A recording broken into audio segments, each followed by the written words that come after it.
با یەکێک لە کتێبە نوێیەکان یاخود چاپی دووەمی یەکێک لە کتێبە نوێیەکان دەست پێکەم کە ئەویش کتێبی ئاگردانێک بەقەد نیشتیمان کە ئەم کتێبە یاداشتە ڕۆمانێکە کە لەلایەن زۆر بەڕێز با بڵێین کەسێکەوە نووسراوە کە پێشتر زۆر بەڕێز فاروق عەلی مەولوودە کە پێشتر پێشمەرگی کۆمبۆوە هەروەها زۆر یادەوەری هەبووە لە ڕۆژانی پێشمەرگایەتیە بێگومان لە هەموو جیهانە ئەبینین کە زۆرێک لە کەسایەتی سیاسیەکان بە تایبەتی ئەوانەی کە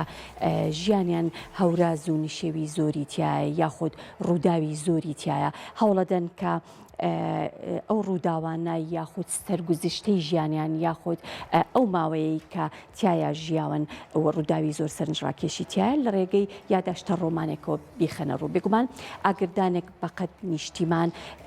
کە ژیان نامەی یەکێک لە پێشمەرگە دێرینەکانە کە ئەویش فاروق عەلی مەولود و دکتۆر هاوژین سڵێوە و فازیل شەورۆ داڕشتنەوەیان بۆ کردووە لە ئێستادا بڵاو بۆتەوە.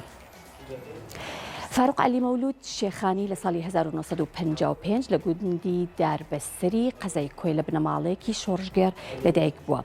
ئێلینجاخی گەورە و ناوەندی لە کۆیە تەواو کردو و لە پاش هەرەسی شۆڕشی ئێران و بنەماڵەی عەلی مەولودی تێکۆشەر ڕوو لە ئێرانەکەن و تەنانەت پاش گەڕانەوەشیان بۆ عێراق نەفیکرا بۆ شاری دیوانەی باشووری عێراق لە ساڵی 1976 هەر لە دوای ئەوەی سزای دوورخرانەوەکەی لەسەر لابرا و گەڕایەوە کوردستان پەیوەندی بەرەخستنەکانی کۆمەڵەی ڕەنجدەرانەوە کردووە و لەو ماوەیەشدا کادرێکی هەڵسوڕاوی کۆمەڵە بۆ لە ناوچەکەدا لە دوای ڕاپەڕینی ئازاری 1991 و ڕێخستنی هێزی پێشمەرگەی کوردستان یاخود ئەتوانین بڵین لە یەکخستنی هێزی پێشمەرگەی کوردستان بووە یاریدەدەری فەرماندەی قۆڵی هەولێر بوو لە ساڵی 1996 ڕاژەکەی گواسترایەوە بۆ بەڕێوەبەرەتی ئاسایشی هەولێر بە پلەی ڕائید و لا کۆنگرەی سێی یەکێتی نیشتیمانی کوردستان بە ئەندامی ئەنجومەنی ناوەند دانراوە.